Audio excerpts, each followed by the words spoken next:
20년 전에 서울시에서 대안교육 관련된 여러 가지 활동이 있었습니다. 센터를 운영하고 그때 처음 청소년 대안교육 이런 데 관심을 갖게 될 수밖에 없는 그런 상황이었습니다. 그리고 한 5년 전에 저희 박경주 관장님 계신데 서울의 하자센터 한 2년 정도 제가 잠깐 대신 운영을 하는 입장이었거든요. 그래서 그 정도의 경험 가지고 운영을 했습니다. 그리고 대학원에서는 교육대학원에서 교사들 한 4년째 매주 만나고 있습니다. 학교 교육에 관심이 당연히 많을 수밖에 없는 그런 상황에서 그리고 아마 제 오늘 강의가 여러분의 기대에 딱 맞을지 모르겠어요. 그냥 전체적인 큰 흐름 다 아시는 얘기인데 그냥 한번 언어하고 좀 정리한다는 입장에서 들어주시고 뒤쪽에 여러분의 토론을 좀 많이 했으면 좋겠다 그런 생각이 듭니다. 여러분의 벗어도 되나요? 다 맞았습니다. 어떤 딸이 아침에 일어나서 학교 가기 싫다고 그랬어요. 엄마한테 학교 가기 싫은데 이유가 두 가지라고. 학교 애들 그리고 날 싫어하고 두 번째 나도 학교 애들이 싫다. 학교 갈 이유가 없다. 근데 엄마가 한 말이 너 그럼에도 불구하고 넌 학교를 가야 된다. 이유는 두 가지다. 첫 번째 넌 어린아이가 아니고 어른이다. 두 번째 너는 선생님이다. 이런 이야기가 우스갯소리로 돌아다닙니다. 교사들 정말 이제 방학이 가까워지면 조금씩 몸 상태가 나아진다고 합니다. 그만큼 학교에서 수업하는 게 점점 힘들어진다는 고백을 많이 하고 있는데 이런 모습들이 학교에 따라 물론 편차가 있습니다만 앞에 불 끄면 좀 확실할 것 같은데 그죠? 물론 일부이긴 합니다만 컬러가 있어서 이게 어떤 장면인지 아세요? 기억나시는지요? 전 뉴스에서 이거 보고 그때 깜짝 놀랐어요. 포항에 지진 났을 때 그 수능 하루 전날 지진 났어요. 일주일이 연기됐습니다. 갑자기. 그랬더니 학생들이 자기가 버린 참고서를 찾으러 간 거예요. 수험생들이. 그러니까 내일 시험인데 그 전날 다 버린 겁니다. 끝나고 버려도 될 텐데 뭐가 이렇게 지긋지긋할까 하는 생각에 참 되게 안타까웠어요. 저는 저 정도 아니었던 것 같아요. 그러니까 이 교육 혐오라고 할까요? 자기가 시간과 돈과 그 많은 에너지를 들였던 모든 그 산물들을 이렇게 한꺼번에 내팽길 정도로 힘들게 학교 생활을 한다 그런 얘기 되겠죠. 이렇게 해서 경쟁을 뚫고 들어가도 대학에서 그럼 행복하냐 그렇지 않은 게 또 우리 현실입니다. 연세대학교 들어가기 얼마나 어렵겠습니까? 요새 같은 때 인류대학 중에 하나인데 저게 학교 화장실에 붙어 있습니다. 실제로 상담의 대기 순번이 엄청나게 긴다고 합니다. 자살 충동 옛날엔 그런 거 생각 못했는데 최근에 그 교수들도 그런 얘기를 합니다. 아이들을 잘 살피지 않으면 좀 약간 관심 안 가지면 큰일이 나는 경우도 있대요. 자살 같은 그런 시간에 낫지 않아서 그렇지 이런 상황이 우리가 지금 고민을 해야 될 그런 지점 중에 하나일 것 같습니다. 우리나라가 다른 나라에 비해서 공동체, 관계망이 끊어졌다는 것은 여러 가지 지표로 확인이 됩니다. OECD에서 조사한 바로는 힘들 때, 공경에 처했을 때 누군가한테 도움을 청할 수 있느냐 할 때 그렇지 않다. 한 명도 없다. 가족, 친구 포함해서 아무도 도움을 청할 때, 기댈 데가 없다고 대답한 사람이 4분의 1입니다. 굉장히 높은 수치입니다.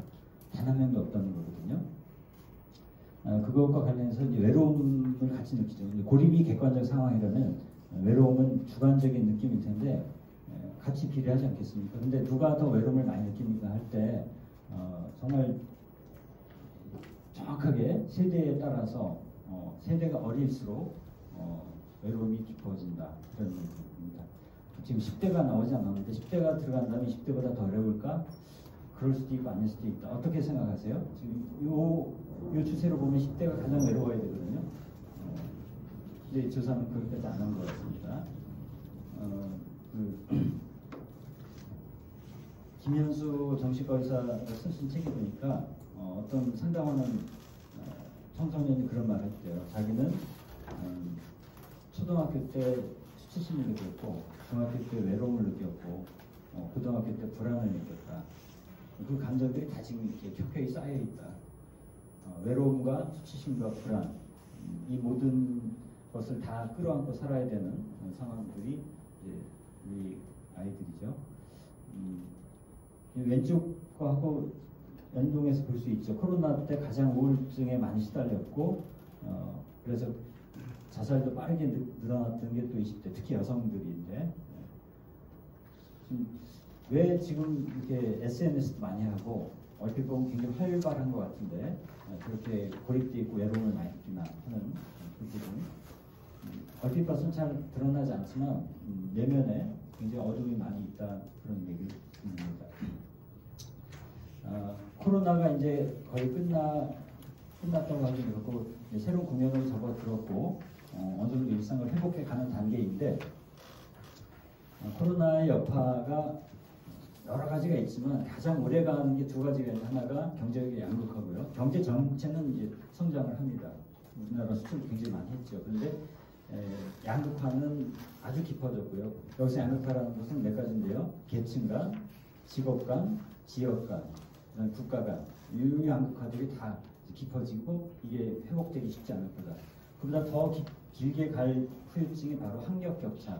이건 한 20, 30년 이상 계속 우리가 그 대가를 치러야 된다, 이렇게 예상을 하고 있습니다.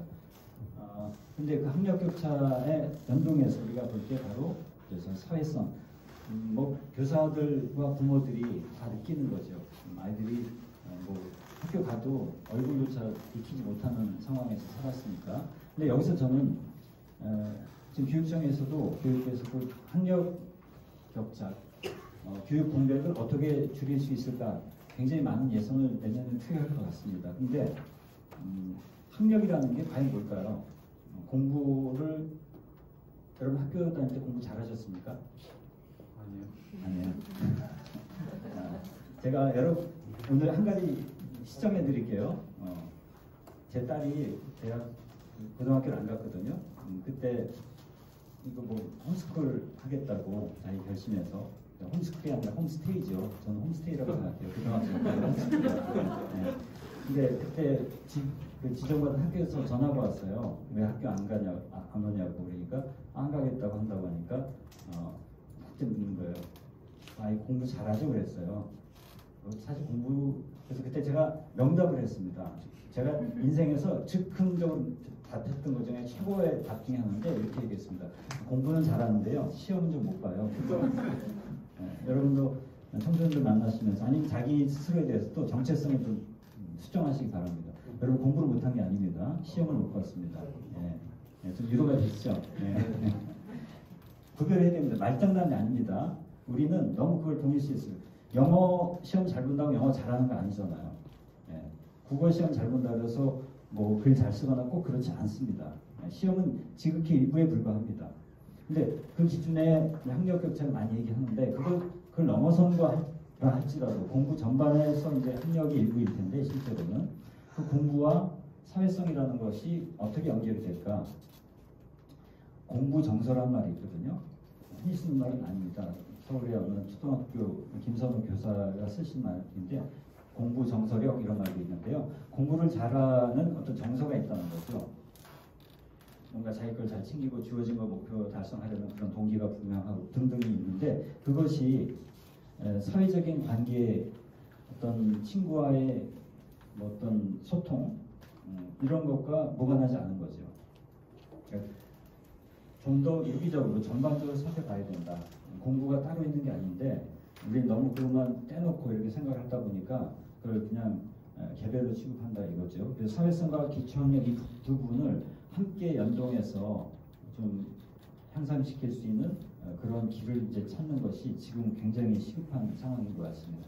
옛날에는 우리 여러분과 제가 어릴 때는 이 안에도 물론 세대차가 있습니다만, 학교에 가기 전에 마을에서 이미 많은 사회성, 그런 사회적 지능이라는 걸 그걸 익혔지 않습니까? 근데 지금은 그것이 전반적으로 결여된 상태에서 학력 그 자체로만 올인하다 보니까 그 면에서 좀 뛰어난 선행학습도 하고 그런 친구들은 굉장히 앞서갔는데 그걸 좀 떨어진 친구들은 확 위축이 되는.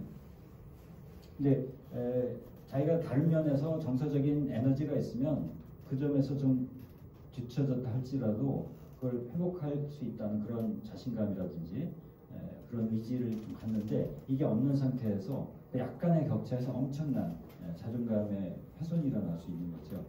그래서 이 지능과 어떤 사회적인 어떤 역량 이것의 관계를 좀 잘 살펴보는 게 우리가 지금 하려는 일과 관련해서 봐야 될 부분인 것 같습니다.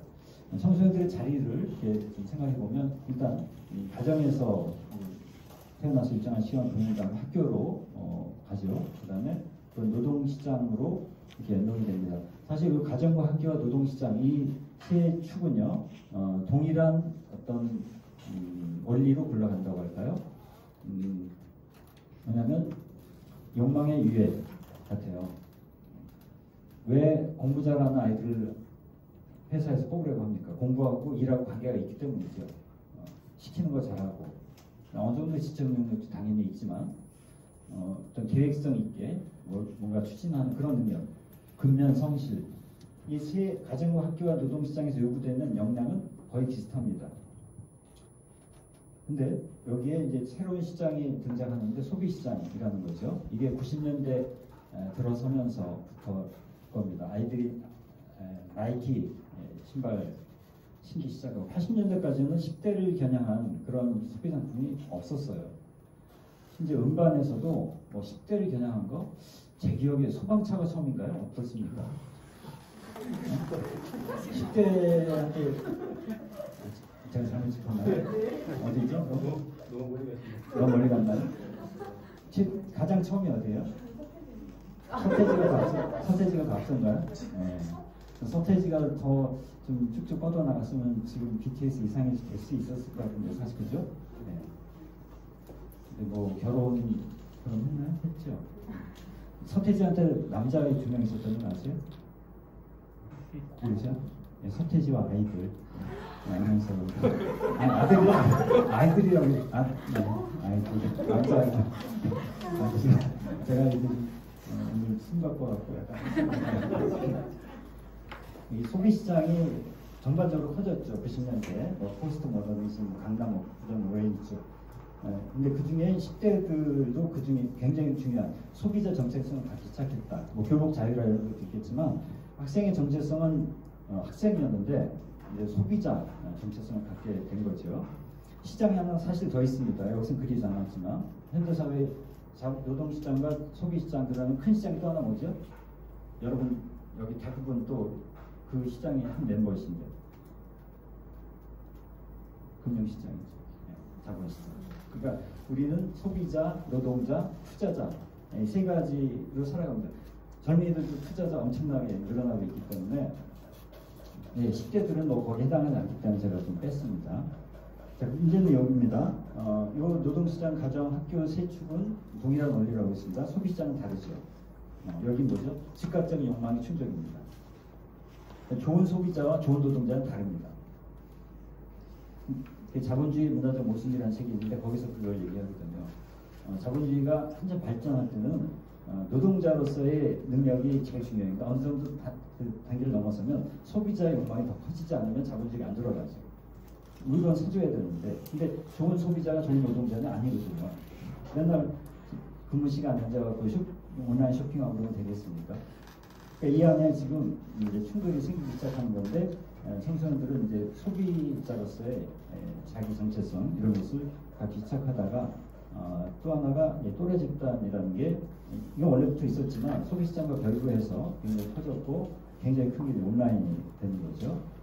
이건 또 다른 앞으로 메타버스까지 나오면 여기에 원래는 마을이 이렇게 있었던 건데 사실 마을은 노동시장이 마을이 그렇죠. 근데 이후에는 마을 안에 노동시장은 별로 없었다고 봐야 되니까 원래는 모든이 이렇게 커서 이걸 이렇게 같이 연동하고 있었는데 이게 거의 지금 사라진 상황에서 나머지 부분이 굉장히 큰 비중을 차지하는 이런 상황이 된 것 같습니다. 성지연센터라든지 우리가 하는 일이 어디에 어떻게 전맥이 되고 있을지 생각을 해보죠. 먼저 지금 우리 전 세계가 흘러가는 방향을 짚어보겠습니다. 그냥 한 6개 축이 될 것 같아요. 코로나로 더 부각이 된 환경 위기, 지구 온난화하고 코로나는 연결이 되는 거죠. 왜냐하면 온난화가 진척이 될수록 전에 살지 않는 곳에 사람이 살기 시작하고 그러면서 더 바이러스가 섞이고 이러고 있습니다. 그다음에 저성장 양극화, 아까 말씀드린 어떤 국가 간, 지역 간 이런 거. 우리나라도 지금 수도권과 나머지 지역 간의 격차가 엄청나게 커지고 있는 게 있고요. 공동체체 불안, 정서적으로 상당히 지금 취약해지고 있는 것. 사실 혐오 감정 이런 것도 다 연결이 되거든요. 외로움이 많아지면 훨씬 더 사람들이 혐오 감정에 끌려갑니다. 왜 그럴까요?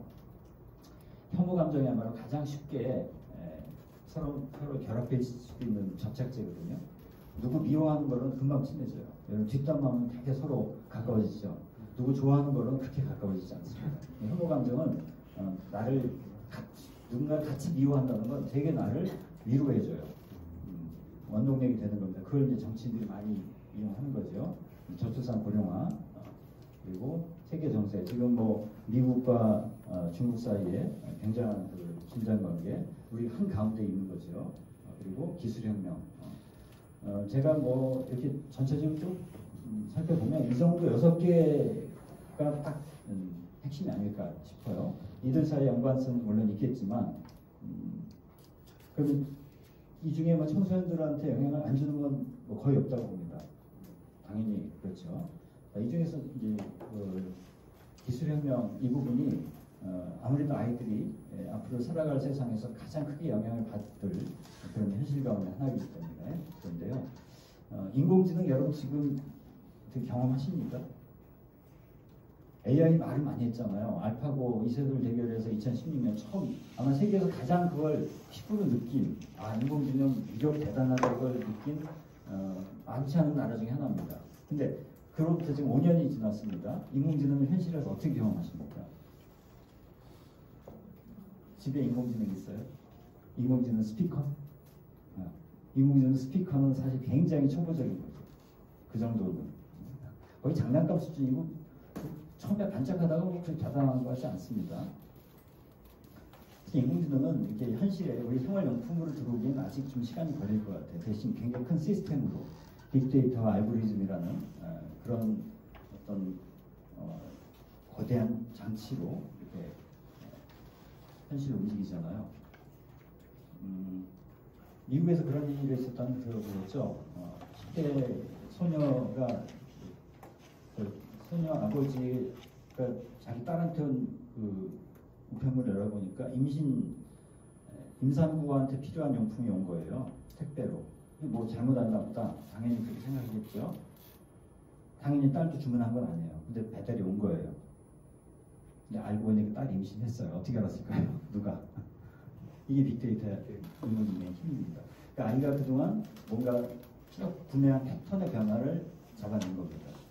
임신한 여자들은 되게 이렇게 임신 레코드 이런 거 사고 이런 걸 클릭하고 이런 거 쭉 본 거죠. 이런 거. 한국에서 비슷한 일이 있었다는 걸 들었습니다만 또 아마존에서는 지금 주문하지도 않은 물건을 배달해줘요. 아까 그 소녀의 경우도 마찬가지겠지만 내가 이런 시계 갖고 갔으면 좋겠다 했는데 와 있어요. 주문한 적이 없는데 어떻게 했을까요? 똑같습니다. 내가 들어가서 온라인 사이트에서 이렇게 살까 말까 망설인 흔적, 그 클릭하고 스크롤바 올리버지를 다 모니터링합니다. 그리고 그 사람들 중에 살만한 사람들을 추려내는 거죠. 다 보내는 게 아니라 구매력, 그 다음에 직업, 지역, 그동안 구매 이력 다 봐서 확률이 높은 거. 왜냐하면 그러니까 원하지 않으면 반품하세요라고 보내는 거니까 필요하시면 결제해서 이렇게 보내는 거니까 반품이 많아지면 손해잖아요. 그러니까 정밀하게 계산해서 계속 돌리는 겁니다. 하여튼 끝도 없는데요. 문제는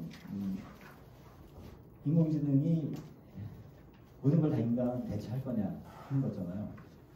저도 이거 오늘 얘기하면서도 최근에 또 계속 새로운 인공지능의 그 놀라운 그런 위력이 입증되고 있어서 베토벤 교향곡 9번까지 있잖아요. 10번 교향곡 얼마 전에 나온 줄 아세요? 얼마 전에 나온 거 아세요? 10번 교향곡이 나왔습니다. 인공지능이 작곡한 겁니다. 지휘 연주까지 했어요. 전 못 들었는데 신문에서 봤는데 거의 그럴듯하대요. 왜냐면 그럴만한 게 그동안 베토벤 곡을 다 학습했거든요. 그러면 이 정도라면 10번이 이렇게 나오겠다 해서 만든 작품입니다. 뭐 일본에서는 소설을 인공지능이 써서 상도 받았다 이런 얘기를 하는데 단 소설이든 음악이든 인공지능이 100%한 건 아니라고 해요. 같이 작곡가 소설을 같이 했다고 하는데 얼마큼까지 하는지는 모르겠어요. 단독으로 하는 건 아직은 어려운 것 같아요. 근데 완전히 단독으로 할 수 있다. 그런 세상이면 뭐 창조성이야말로 인간만의 고유한 영역이라고 했는데 그게 다 넘어간다면 지금 기사 같은 건 많이 쓰거든요. 우리가 보는 신문 기사 중에 스포츠하고 날씨, 경제 기사는 인공지능이 많이 씁니다. 최종적으로 간단한 문구 수정 정도만 하는데 그건 단순하니까 가능한데 뭔가 느낌을 담은 거라든지 그런 거 쉽지 않을 거예요. 대체로 이렇게 얘기를 해요. 공감과 연기는 어렵다. 로봇한테 감정이 없죠. 왜 없을까요? 인공지능이나 로봇에 감정이 있을 수 없는 이유. 굉장히 분명한 이유가 있습니다. 몸이 없기 때문입니다. 몸. 그 추상적인 얘기 아닙니다. 감정은 몸이 있어야 가능합니다. 동물도 있고 아마 식물도 있을지 모르죠. 그건 뭐 전혀 다른 차원이지만 생명체가 아니면 감정을 우리가 거기다 이렇게 투사할 수 있을 거예요. 뭐 영화에서 뭐 보면 캐스터웨이에서 뭐 배구공항 막 하는 거 있잖아요. 그런 건 전혀 다르죠. 그냥 상상의 산물이니까. 근데 진짜 뭐 영화 그녀와 허 거기서 나온 것처럼 그것도 흉내를 내는 거지, 그죠? 감정을 가졌다가 보기 어렵죠. 인간이 믿으면 돼요, 물론. 그러니까 지금 걔네들이 우리를 보고 얼굴 인식하고요, 표정도 다 감정을 알아냅니다. 그래서 나한테 위로도 할 수 있고 할 텐데 그걸 내가 진짜로 받아들일 수 있냐? 다르지 않는 거니까 맥락파 어려운 문제죠. 우리 대화할 때 똑같은 말도 상황에 따라서 전혀 다르게 익히잖아요. 제가 여기 계신 어느 여자 선생님한테 참 귀여우시네요 이렇게 말을 하려고 하면 이게 어느 맥락에서 하냐에 따라서 희롱이 될 수도 있고 굉장히 칭찬이 될 수도 있잖아요. 똑같은 제가 똑같은 그분한테 하는 것도 이 맥락의 문제거든요. 이런 것을 데이터화할 수 있냐? 그러니까 인공지능은 한마디로 데이터가 없는 건 못하는 겁니다. 데이터가 말해주지 않는 건 못합니다. 그게 한계죠. 그러니까 과거에 기반해서 하는 거고 그러니까 이 의료 것도 지금 생각보다 진척이 안 되는 게 그렇다고 하더라고요. 예를 들어서 뭐 폐암 사진을 다 찍어서 이거 모니터링 우리가 쉽게 할 수 있을 것 같은데 폐암 찍는 기술이 그 엑스레이 찍는 기술이 점점 좋아지면 사진 자체가 새로워진대요. 또. 그러면 그걸 못 잡아내는 거예요. 그런 한계가 있더라고요. 그 다음에 메타인지. 메타인지가 뭘까요? 내가 뭘 모르는지 뭘 아는지를 아는 거예요. 그게 메타인지. 뭔가 궁금해하지 않는 거죠. 그러니까 복합적인 문제에 대응한다. 뭔가 알파고는 바둑만 잘 둡니다. 바둑 두다가 갑자기 전화가 온다든지 애가 온다든지 우리 살다 보면 대부분 여러 가지를 동시에 해결해야 되고요. 그 우선순위를 정해야 되는데 인공지능은 시키는 거 위주로만 하기 때문에 스스로 그런 걸 분별한다는 건 어렵고요. 정답이 없는 문제. 대부분의 문제는 정답이 없습니다. 예를 들어서 여기서 어디까지 빨리 가는 방법 이건 정답이 있습니다. 바둑도 사실 정답이 있는 거예요.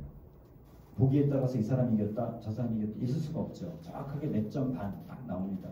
근데 누구랑 갈등을 했다 싸웠다 누가 이겼는지 답이 없죠. 저 사람한테 어떻게 내가 대응을 해야 될지 답이 없습니다. 질문하는 능력 이것도 갖고 있지 않죠. 로봇이 뭔가를 궁금해한다 그거는 손짓할 거예요. 갑자기 얘가 이거 뭐지 하고 염색해보고 나한테 물어보고 그러면 좀 손짓할 것 같아요. 그래서 요구되는 역량이 대체로 이제 보면 컨셉츄얼 스킬, 그러니까 머리 쓰는 거고요. 이건 사람 상대하는 거고 이건 단순 반복적인 거고. 크게 보면 직업을 이렇게 나눌 수 있는데 이게 1차, 2차, 3차하고 전혀 다릅니다. 육체 노동 그것도 아닙니다. 여기도 육체 노동 사무직 다 있어요. 테크니컬 스킬은. 그러니까 매뉴얼대로 시키는 대로 그냥 하면 되는 거.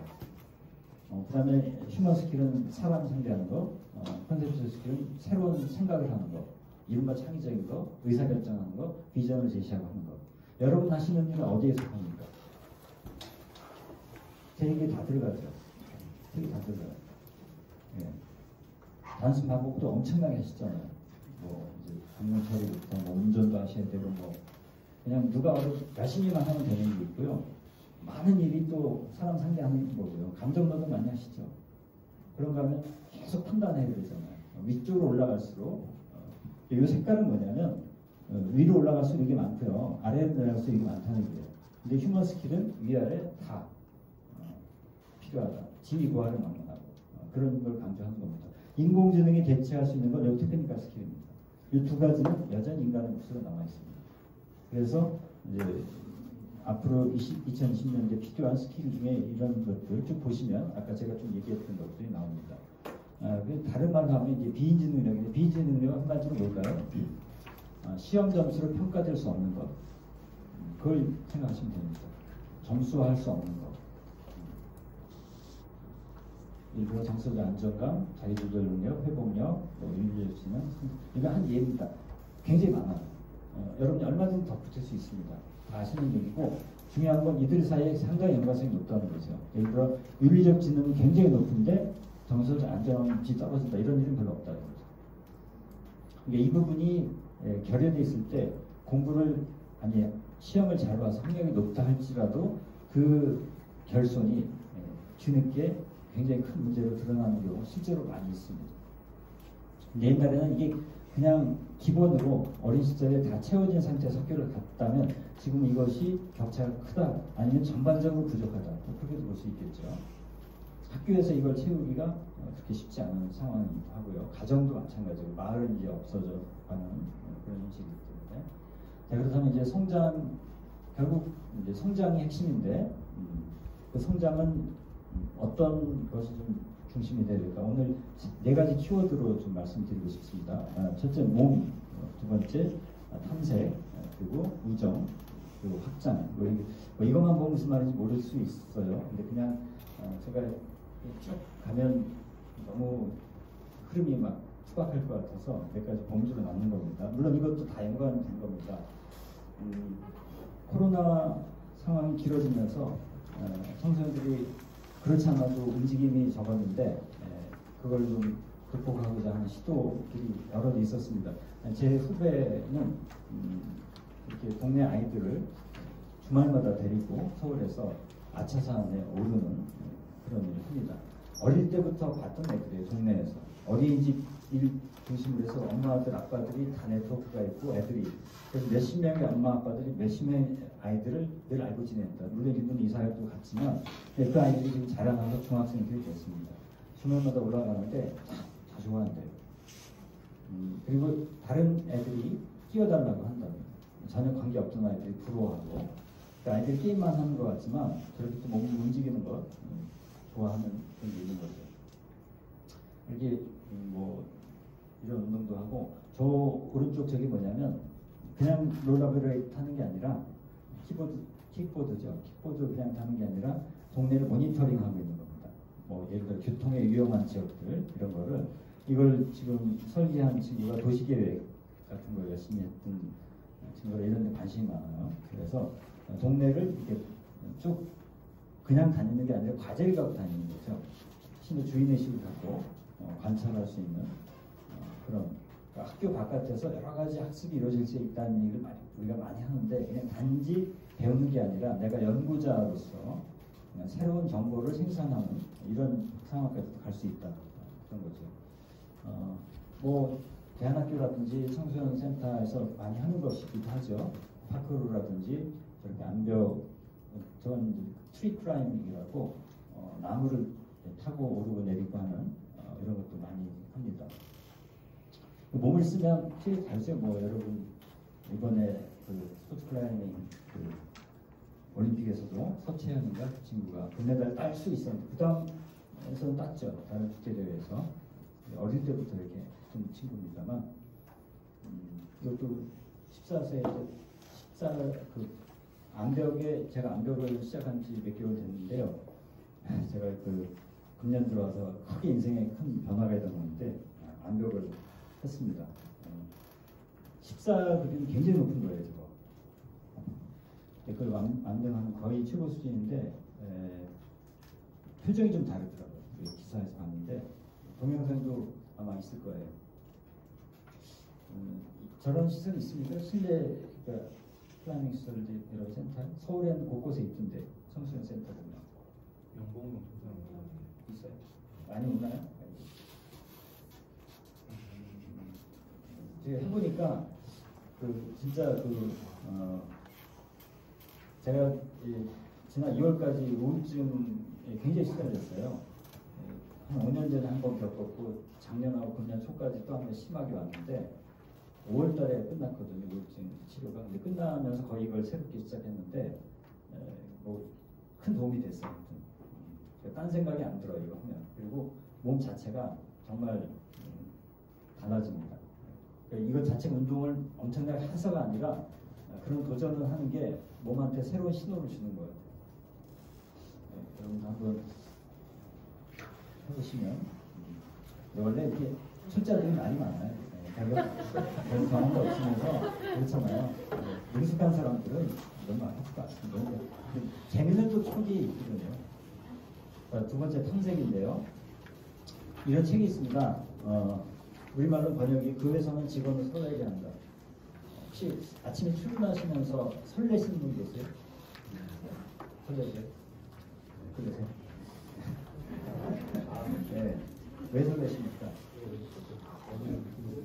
네. 표정 보니까 설레시는 분이 몇 분 계신 것 같아요. 금요일만 설레시는 분이 있죠. 주말에 가까워서. 근데 이 원래 제목이요. 얼라이브 앳 워크예요. 원래 제목이 참 멋있어요. 그러니까 일터에서 내가 살아있다. 이걸 직역하기 어려워서 저렇게 또 풀었는데 저 워크가 일만이 아니죠. 홈워크라고 있지 않습니까? 공부도 사실은 노동과 비슷하거든요. 어느 면에서. 근데 이 책에서 얘기하는 것은 어떤 직장이 직원들을 설레게 하냐, 뭐 보너스를 많이 준다, 성과급 이런 게 아니고 탐색 시스템이라는 거예요. 많은 조직이 직원들의 두뇌에서 탐색 시스템이라는 것을 억누르고 있다. 탐색 시스템은 세계를 탐험하고 환경을 학습하고 주변에서 의미를 추출하는 자연스러운 충동을 만든다. 저 직원들만 빼면요 학교의 기억은 똑같아요. 직원들한테 뭘 환경을 학습하고 의미를 추출해 너무 이상적이고 낭만적인 얘기 아니라고 생각할지 모르지만 세계적인 기업들은 저걸 해내고 있는 거죠. 직원들이 스스로 이건 내가 재밌어서 더 파헤치고 싶고 이런 거. 그리고 어제도 하설센터 직원 면접을 하고 왔는데 회계 담당 직원들이 3명 이렇게 4명 지원했나 그래요. 근데 제가 비슷한 질문들을 던지는데 2명이 똑같은 대답을 하는 거예요. 전 회계를 해본 적이 없어서 회계하면서도 재미가 있어요. 이렇게 약간 삐딱하게 물어봤더니 2명이 이럴 때가 재밌대요. 숫자가 안 맞으면 그걸 찾아내는 게 그렇게 재밌대요. 그걸 찾아냈을 때 희열, 말도 똑같이 했어요. 딴 듯이. 그걸 찾아냈을 때 희열이라는 말까지 똑같이 하더라고요. 그러니까 저걸 저렇게 매달려서 인생의 커리어를 섬기구나 하는 생각이 들었는데 저 같으면 이제 그걸 못할 것 같은데 그러니까 어려운 일이지만 그걸 놀이 삼아서 그걸 힘든 고비들을 넘어가는 것 자체가 다 탐색이죠. 자, 이걸 그대로 우리 청소년들한테 적용을 해보면 학교 교육에서 학습이라는 것이 저런 탐색을 수반하는가 그런 도전의 의욕을 키우는가 할 때 이거 어렵게 하는 게 뭘까요? 바로 시험이라는 시스템입니다. 평가 동기. 평가를 잘 받기 위해서 내가 뭔가 할 때는 이 활동을 안 해요. 아마 그 회계 직원도 어디 가서 이렇게 시합을 한다고는 못할 거예요. 그냥 이건 내가 하는 거야. 누구랑 경쟁하는 게 아니라 이렇게 할 때 이게 살아나는 거거든요. 저도 암벽 등반은 누구랑 경쟁을 한다고 못할 거예요. 비교한다고. 제가 보면 뭐 베테랑들 많죠. 뭐 대부분 다 베테랑이 제 초짜니까. 그분들하고 내가 비교하면은 누가 점수하에 뭐더 올린다면 할 수 있겠습니까? 근데 그분한테 내가 배운다 오히려. 가르쳐 주니까. 그렇게 하면 하나하나 이거 될까 싶은데 되는 그 맛이 같거든요. 암벽의 가장 큰 매력은 딱 보면 도저히 못 올라 이건. 끝매달로 올라가는 끈은 매달과 그 안전장치지 그 줄 잡고 올라가면 절대 있을 수 없습니다. 그 죽을 뻔할 때가 아니면 잡지 않아요. 완전히 그 거의 뭐 수직에 가까운 걸 밟고 올라가야 되는데 되거든요 결국은. 믿어지지 않는데 그런 거 그 희열이 있는 건데요. 그런 탐색을 어떻게 아이들한테 기회를 제공할 것인가 하는 그런 문제일 것 같습니다. 탐색은 여러 가지일 거예요. 뭐 아주 일상의 평범한 것들에서도 이루어질 수 있는데 이게 어떤 장면 같아요? 아이가 뭘 보고 있는 걸까요? 저 너머에 뭐가 있을까요? 네, 바로 공사장입니다. 노르웨이인가 스웨덴에서 찍힌 건데 공사장을 막았잖아요. 소리나 여러 가지 그 안전장치이기도 하고요. 근데 거기에 일부러 저렇게 창을 냈습니다. 밑에 동그란 건 어린아이도 보라고, 키 작은 어린아이도 보라고. 공사 현장조차도 다 좀 구경거리 내지 학습의 재료로 삼는 이런 것들. 독일에서는 그런 얘기 하지 않는데 고고학 발굴, 우리는 고고학 전문가들만 하잖아요. 근데 시민들 함께 참여해서 이런 훈련을 받아야 되겠지만 그렇게 하면 훨씬 더 재밌고 또 효율도 올라갈 수 있거든요. 그분들이 뭐 돈 갖고 하는 것도 아니고 그 자체로 이제 공부가 되게 할 수 있다는 거죠. 학교 바깥에 이런 기회들은 상당히 많이 있을 겁니다. 자, 연결지능이라는 말이 그래서 나오게 되는데 전혀 관계없어 보이는 것들을 연결하는 겁니다. 연결지능이라는 책이 있어요. 몇 년 전에 나왔는데 거기에서 정의하는 거 이런 겁니다. 이질적인 사람들, 복잡한 관계망, 여러분의 지식과 경험, 자원 여기까지만 생각하시면 됩니다. 얼핏 봐서 별로 관계없어 보이는 것들을 연결하는 것. 여러분도 연결지능이 높은 분은 분야가 다른 사람들을 잘 엮어서 일을 만들어내시는 분, 아니면 요리할 때 전에 전혀 먹어보지 않은 요리를 실험적으로 해서 전에 같은 도저히 같이 섞지 않아요. 그런 양념들을 막 섞어 넣는 분들 여러 가지 얘기할 수 있습니다. 예전에는 닭 한 마리로 딱 분업화되어 있었잖아요. 이제 이걸 깨부수고 그렇게 아무렇게 깨부수면 안 되죠. 새로운 지향이 있어야 되는데 예를 들어서 미국의 의과대학에서요 최근 몇 년 사이에 새로운 방식의 교육들이 지금 들어오고 있는데요. 바로 뮤지엄 스타디스입니다. 의과대학 커리큘럼에 들어가 있습니다. 뮤지엄이라고 하면 박물관, 미술관 다 합쳐서 하는 말이에요. 미국에서는 구별하지 않습니다. 영어에서는. 일본에서, 한국에서만 미술관, 박물관 구별이 맞죠. 뮤지엄에 가서 공부하는 게 의과대학 정식 커리큘럼입니다. 이게 교양 과목이 아니고요. 너무 힘드니까 정서 좀 순화하고 예술적인 그런 체험을 하나, 그게 아닙니다. 의과대 과목이 하나입니다. 심지어 레지던트 과정에도 있습니다. 왜 필요할까요, 이게? 여기 써 있습니다. 소통하는 것, 또 공감하는 것, 뭐 이런 장면들인데요. 저걸 지도하는 사람은 미술 전문 어떤 미술사가 이런 사람들이 아니고요. 관찰 전문가입니다. 관찰 전문가. 그래서 저걸 하나를 보고서 미술에 대한 지식을 요구하는 게 아니라 보고서 각자 뭘 봤는지를 깊게 얘기하는 거예요. 하나를 놓고 아주 한참 들여다보는 거예요. 유심히. 여러 가지 이야기가 오가겠죠. 그렇죠? 관찰은 우리가 하는 게 90%를 차지한다. 아무리 발전한다 해도 환자를 see a doctor 이런 말도 있고 환자를 본다는 말 있잖아요. 돌본다는 말도 하고요. 보살핀다, 다 보는 거거든요. 보는 것이 사람이든 작품이든 근본적으로는 같다는 거죠. 그러니까 주의력, 세심한 그런 안목 이런 게 필요한데 그걸 여기서 오히려 얻어낼 수 있다. 그런 겁니다. 그런 책이 있는데요. 우아한 관찰주의자라는 책이 있습니다. 우아한 관찰주의자. 그 원래 제목이 Visual and Intelligence예요. 시각적 지능 이렇게 제목이 되는데 우리말로는 우아한 관찰주의자. 그 책에도 이 사례가 나옵니다. 그 책은 여러 가지 사진들, 그림들 놓고 그걸 계속 보여줘요. 그 사진 한 장으로 말할 수 있는 게 굉장히 많거든요. 거기서 던질 수 있는 질문 이런 것도. 근데 그 작가는 그런 것만 쭉 해온 분입니다. 보는 것을 어떻게 훈련할까.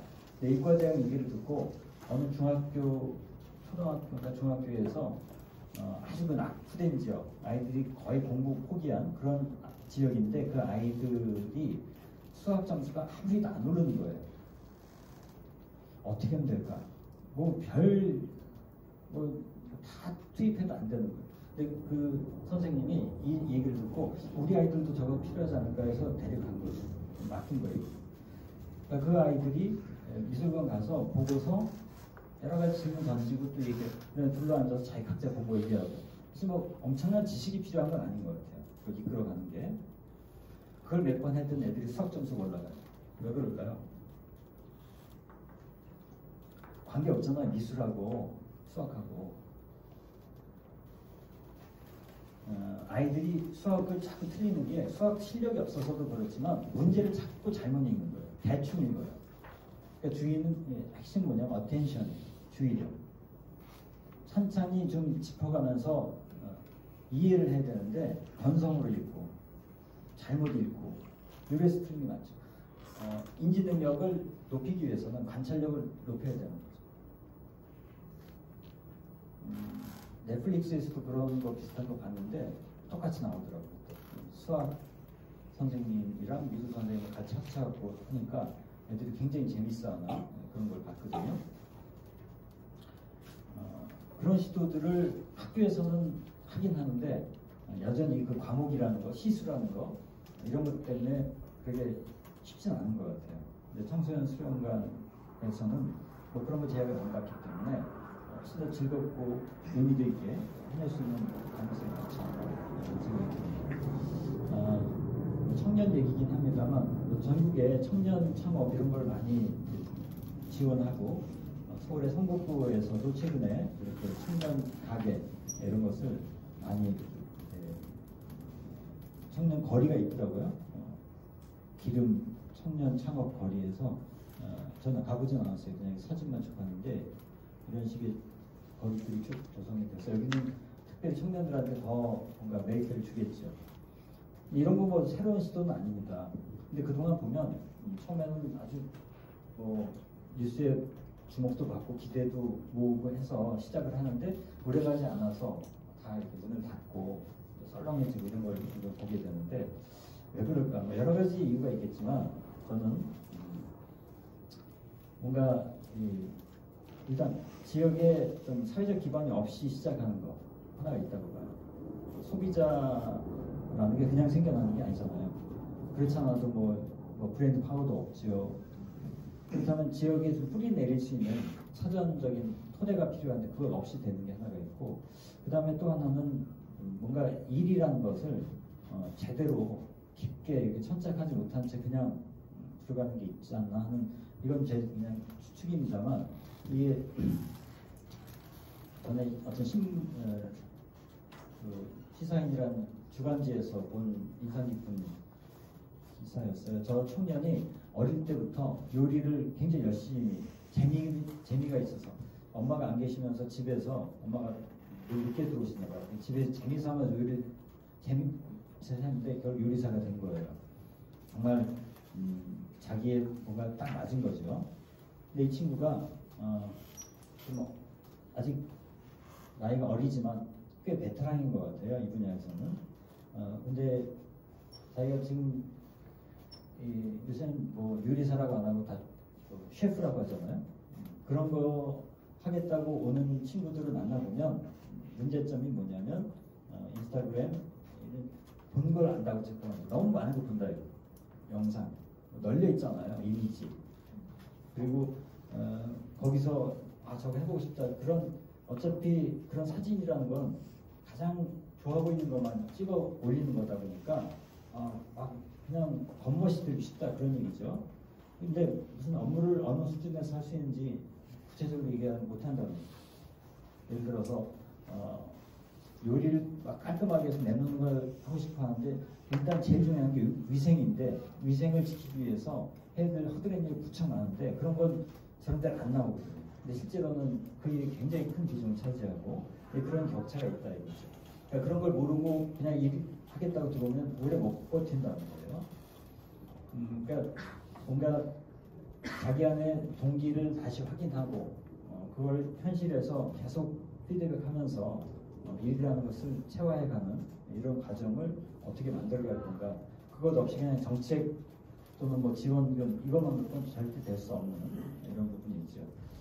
제가 어느 책에서 읽었는데 여주에서 있었던 사례인데 여주 어느 고등학교, 제가 그 학교 이름을 이제 결국 못 찾았어요. 근데 그 쓰신 분이 학교를 여러 군데 돌아다닌다 보니 학교 이름을 이렇게 자기가 기억이 안 난다고 하시는데 분명히 자기가 들은 얘기를 학교에서 어떤 일이었냐면 특성화고등학교였는데 옛날 같은 상업고등학교 쪽이었는데 그 학교 아이들 중에 사고 친 아들이 몇 명 있었대요.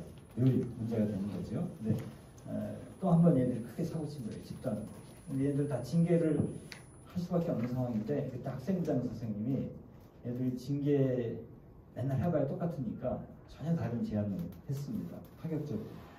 너희들 징계 대신에 다른 거 하려면 이거 할 수 있어. 뭐냐 그러니까 학교 앞에 있는 가게 중에 망해가는 거 하나만 정해서 그 가게를 살려내.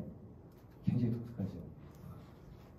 얘들이 뭐 가게라는 거 해본 적도 없고 맨날 뭐 놀기만 하고 뭐 핑이나 뜯고 그런 애들인데 그럼 자기가 징계받는 것보다 그게 나니까 그래서 부모 불려오고 맨날 그런. 근데 가게를 찾아보니까 떡볶이집 하나가 망해가더래요. 할머니가 하시는데 그분이 연루회 가시면서 그걸 정해서 그냥 달라붙은 거예요. 뭐 다 새로 꾸미고 뭐 애들 동원해갖고 막 내부 인테리어 가게 이름도 막 바꾸고 메뉴판도 다시 짜고 메뉴 개발도 자기들 입맛 아니까 어차피 소비자잖아요. 자기들. 그래서 다 바꿨더니 갑자기 막 일단 막 애들 다 불러서 고객 입시는 확실하잖아요. 그랬더니 이제 문제가 생긴 게 옆집 다른 가게에 상의가 들어왔습니다. 왜 저 가게만 해주냐? 우리 가게도 했다가. 얘들이 갑자기 컨설턴트가 된 거고. 근데 그다음에 또 어떤 일까지 벌어지냐면 얘들이 거기서 일하면서 할머니랑 같이 떡볶이 이렇게 개발하는데 그 할머니가 그 중에 제일 사고 쳤던 여자를 이렇게 물끄러미 보더니 너 참 일솜씨가 있구나.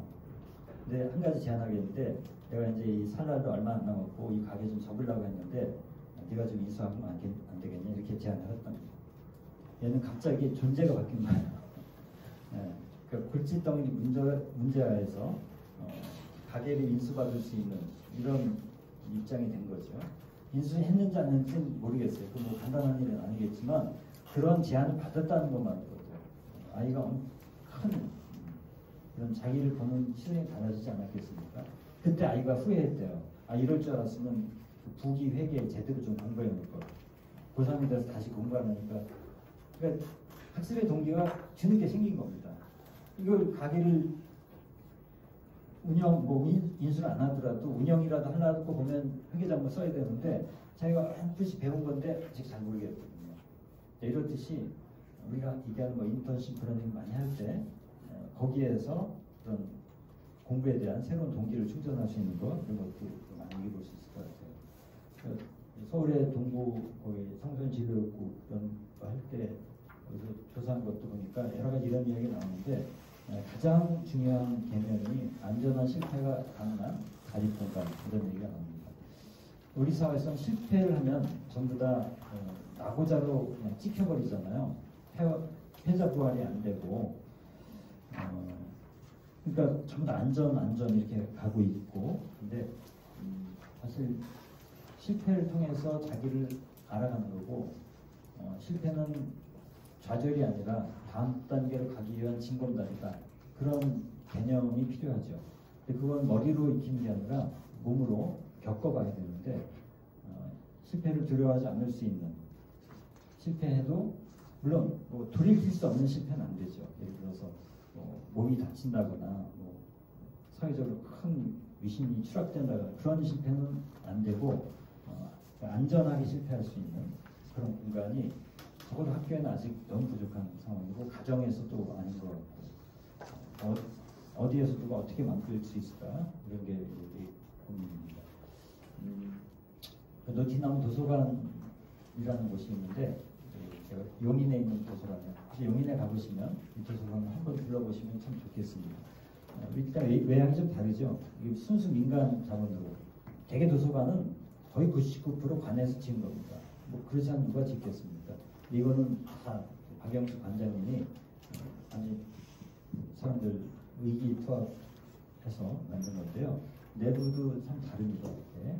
그리고 이 안에 가봤을 때 인상적이었던 건 저렇게 청소년들이 아무 때나 모여서 뭔가를 할 수 있는 그런 방들을 이렇게 마련해 놓은 거죠.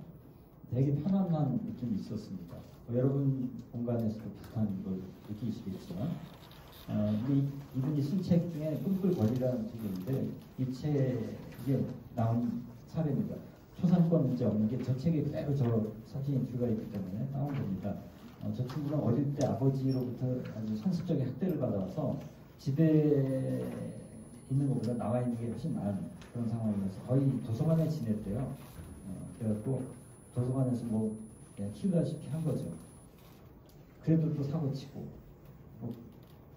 또 이제 설득에 또 경찰서에 데려다 놓고 이렇게 하는데 어느 날 이 관장님이 이렇게 같이 앉아 있는데 관장님 그동안 계속 이 책도 봐라 저 책도 봐라 하는데 얘는 여기 문신 새겨놨잖아요.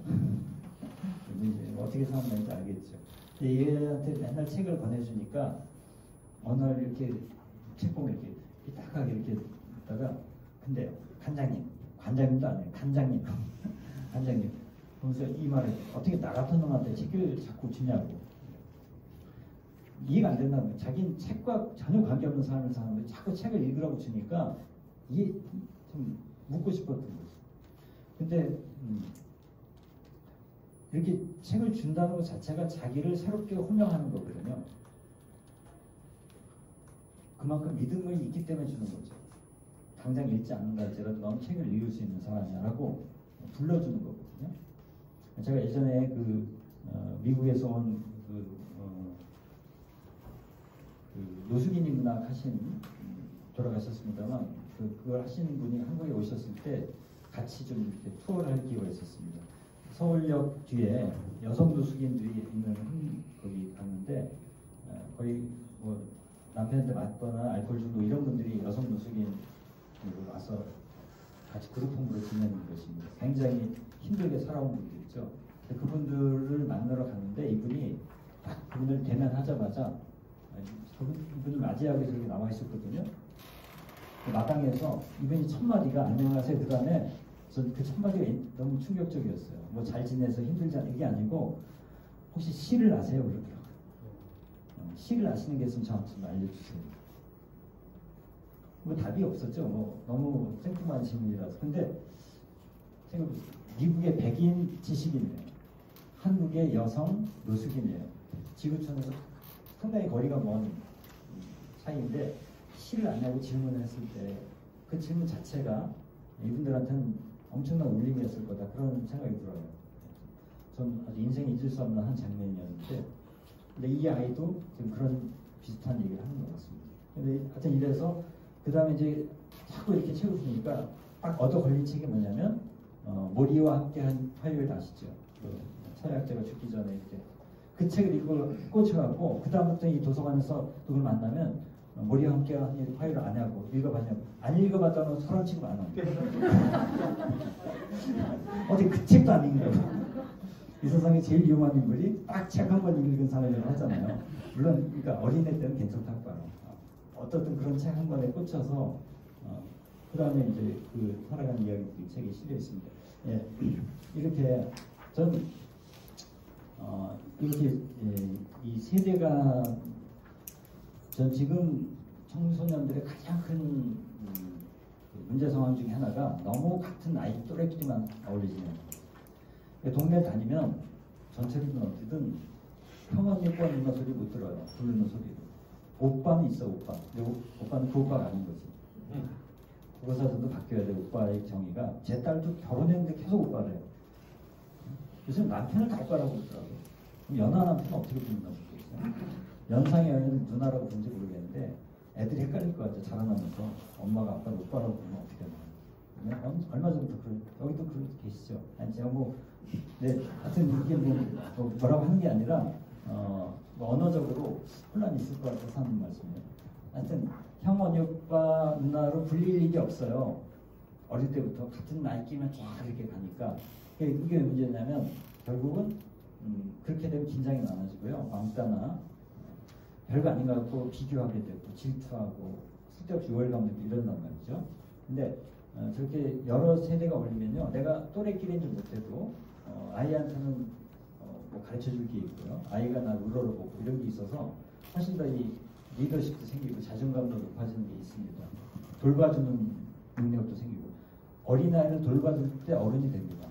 근데 지금 아이들은 자기보다 약한 어린아이들을 돌봐줄 기회가 없어요. 뭐 동물 정도 있는 거죠. 근데 동물은 좀 전혀 다른 차원이니까 학교는 그래서 학교에서도 학년간의 통합 수업 같은 걸 하면 좋겠다는데 이게 또 시스템상으로 쉽지 않은 거니까. 근데 센터가 좀 중요하다면 저는 나이를 넘어서 만남 이것을 할 수 있는 굉장히 중요한 공간. 저를 그렇게 보면 저도 고등학교 때 교회 생활하면서 여러 세대, 뭐 대학생 만나고 이러면서 확 컸던 것 같아요. 지금은 집에도 이제 형제가 별로 없다 보니까 그게 잘 안 되죠. 이제 확장인데요. 확장은 더 넘어선 세계로 이렇게 나간다 이런 얘기. 중랑구 달팽이학교 이런 게 있는데 이 학교에서는 마을학교예요. 마을학교. 마을하고 놀이터하고 학교 이렇게 연계해서 하는 작업인데요. 이런 걸 하더라고요. 이렇게 놀이터가 여러 개 있잖아요. 동네에. 그러면 하나씩 운영위원회를 만들어갖고 아이들이 그렇게 실제 운영을 합니다. 운영회의를 하는 겁니다. 여기서 결정된 게 시행이 되는 거예요. 그러니까 뭐 그 대단한 건 아니겠죠. 관리적으로 복잡한 그런 절차나 이런 문제는 아닐 거고, 예산이 많이 든다거나 그런 건 아니고, 어떤 놀이터를 안전하게 유지하는 그런 방법들을 여기서 고안하고 실제로 어느 정도 실행하는 것 같습니다. 이걸 통해서 아이들은 굉장히 학교에서 경험하지 못한 그런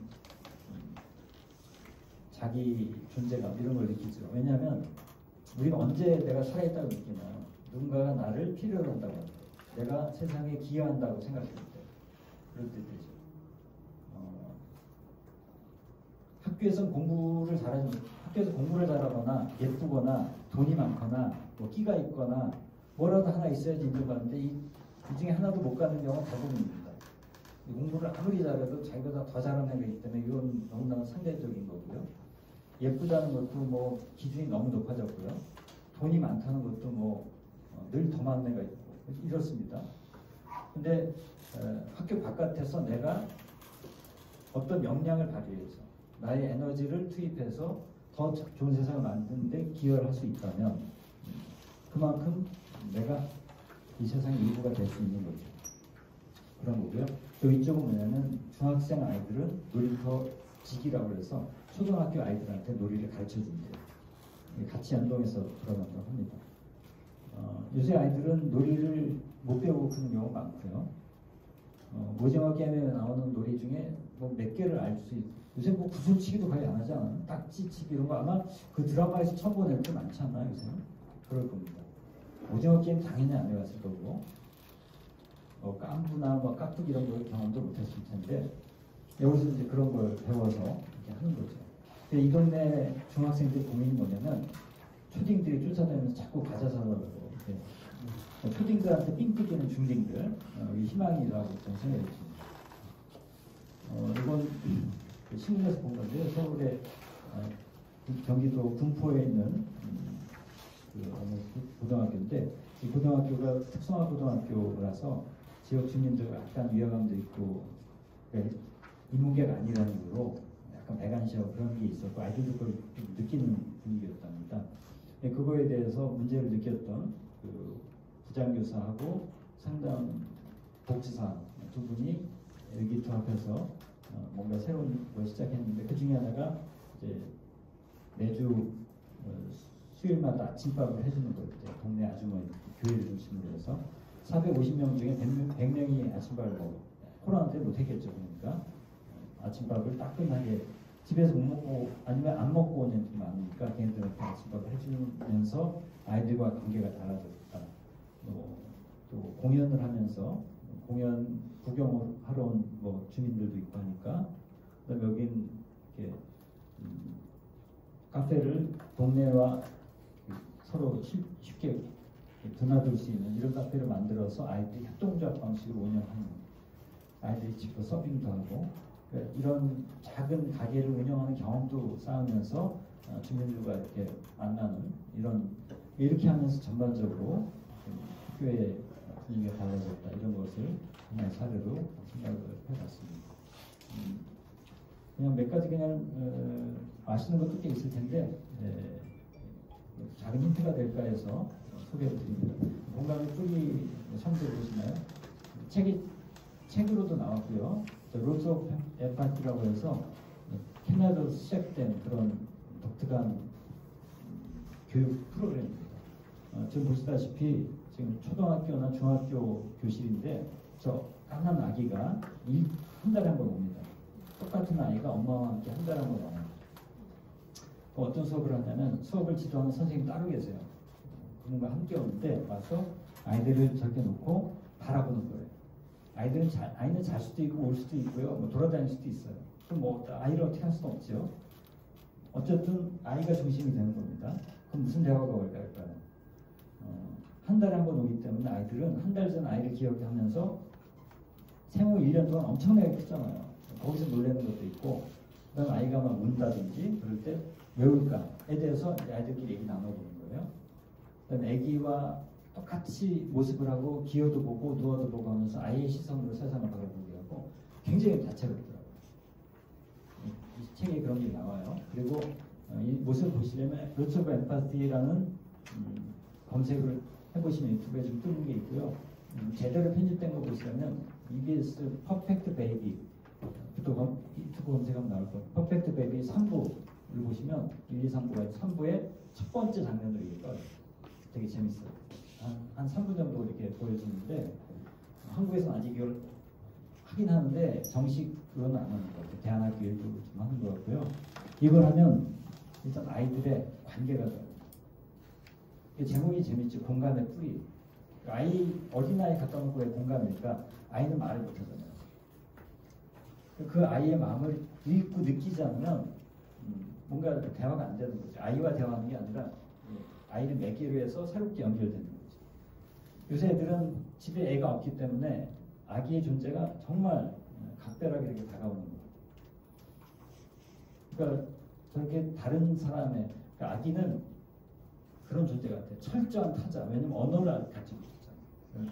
언어가 달라도 말을 못하는데 언어가 없는 아이는 그것도 동물도 아니고 나랑 같은 인간인데 근데 우리 어린아이를 바라볼 때 신기한 그런 소통이 이루어지잖아요. 그걸 아이들이 경험하는 거죠.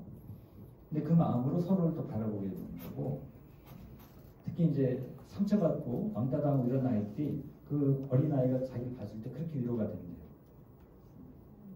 그런 얘기가 써 있습니다. 그래서 이거 소개된 지 꽤 됐는데 10년도 넘었는데 한국에 근데 아직까지 학교에서는 했다는 소식을 못 들었어요. 한 선생님이 그냥 개인적으로 자기 아는 사람 애 데려다 했다는 얘기 정도 들었는데 이건 뭐 큰 위험 부담도 안 들고 또 돈이 많이 들고 그렇지도 않은데 오히려 청소년 센터 같은 데서 해보면 어떨까 하는 생각이 들어서 하게 됐습니다. 최근에 이제 그 일본에서도 코로나 때문에 다 힘든 상황에서 이런 온라인 체조하는 것을 NHK에서 봤는데 별거 아니에요. 지금 같은 거를 이렇게 연결해서 같이 체조하는 건데 시간을 맞춰서 한다. 동시에 그대로 쫙 뜨죠. 강의사 하는 거. 집안에서도 지금 폭넓은 세대가 참가를 써있는데 집에서 이분은 어차피 거동이 안 되니까 같이 이렇게 하는데 지금 우리 사회 전반적으로 세대 간의 단절이 굉장히 깊어지고 있잖아요. 코로나가 더 그걸 심화시킬 수도 있고요. 근데 함께 할 수 있는 것을 오히려 지역 차원에서 이런 거죠. 각 집안에서는 세대가 다 나뉘어 있고 대가족도 아니기 때문에 다 고립되어 있죠. 자기 세대는 자기밖에 없는 꼴이잖아요. 거의. 근데 이게 지역으로 넓어지면 자기 세대가 좀 넓게 연결이 되고 그러면서 또한 그럼으로써 보세요. 이 가족이 이렇게 하면 마을이 함께하기 때문에 이렇게 할 수 있는 거죠. 그냥 가족끼리만 이렇게 하면은 잘 안 될 거예요. 홍보를 열심히 이렇게 하는 거예요. 홍보를 해서 좀 참여하십시오 하면 다른 가족도 이렇게 하는 모습 보면서 이렇게 하게 되고 그러니까 지역에서 관계망이 열리면서 가족 관계도 또한 달라지는 이런 것까지도 좀 생각이 되더라고요.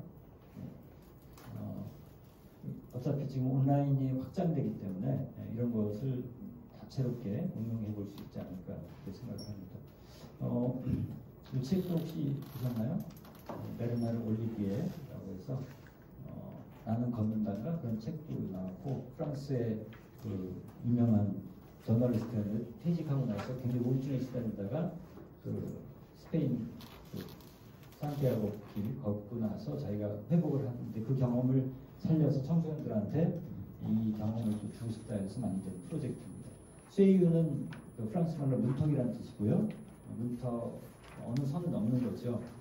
단계를 넘어서는 거 그런 건데 뭐냐면 청소년 교도소에 있는 친구들이 어떤 어른 한 명과 함께 2,000km를 3개월 동안 걷는 겁니다. 2,000km. 서울 부산을 5번 왔다 갔다 하는 정도의 거리를 함께 걷는 거예요. 온전히 전혀 모르는 어른과 그것도 외국에서 그런 시스템이 맞는 거지 보통 일이 아닙니다. 지금 형을 갖고 있어요. 함부로 이렇게 나갈 수 없는 건데 단 한 명의 어른을 붙여서 나간다. 그것도 외국까지. 근데 그렇게 하고 오면 재범률이 물론 중간에 문제가 생기는 경우도 있고 포기하는 것도 있긴 한데 그걸 갔다 온 아이들은 재범률이 한 20%까지 떨어진다고 해요. 80%였는데 20%까지 떨어진다고 하는데 이걸 통해서 세상을 새롭게 만나고 무엇보다도 자기를 아무도 믿어주지 않았는데 처음으로 신뢰하는 어른이 생긴 거. 2개월 동안, 3개월 동안 둘만 있으니까 뭐 싸우기도 하고 할 일이 다 있어요. 근데 어쨌든 자기 이야기를 서로 충분하게 나눴잖아요. 그런 모습들. 영상에서 잠깐 봤는데 어떤 곳은 아예 말 없이 걷더라고요. 괜히 뭐 말하다 보면 꼰대처럼 되고 하잖아요. 날 것 같아요. 네. 여러분도 자녀들이 있을 때 산책할 때 약속을 하세요. 우리 1시간 동안 말 없이 걷자. 오히려 훨씬 편해요. 그게. 네. 괜히 말한다고 그냥 싸움 나요. 그러니까 어설프게 하느니 침묵을 통해서 더 깊은 대화를 나눌 수 있다. 그런 거. 이게 지금 그렇게 하는 모습 중에 하나입니다. 여기 보면 프로로 말 걷는다. 프로 스폰서 이그 나가기 위해서 걷는다. 이게 참 의미 있는 말이에요. 거의 나오는데요. 이게 어느 장면 같습니까? 한국이죠, 당연히. 예? 언제 벌어진 일일까요? 좀 특이하죠. 지금 학생들이 걷고 있잖아요. 시민들이 학부모 같지 않아 보이죠? 학부모 같아요?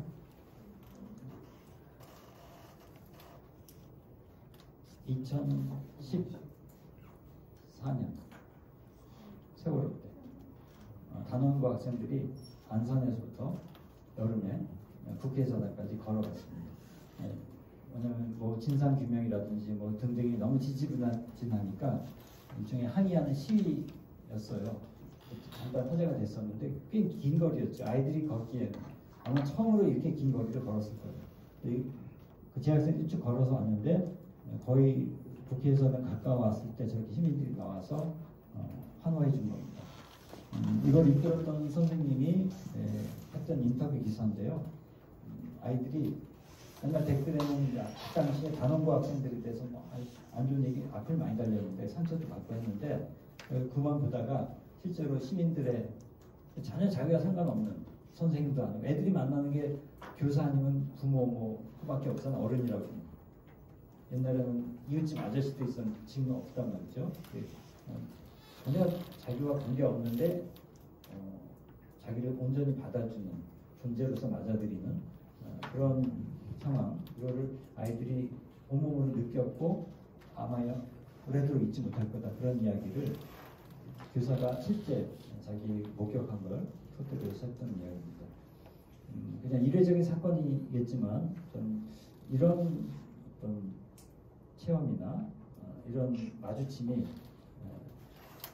여러 상황들에서 재현될 수 있지 않을까 이런 생각을 했습니다.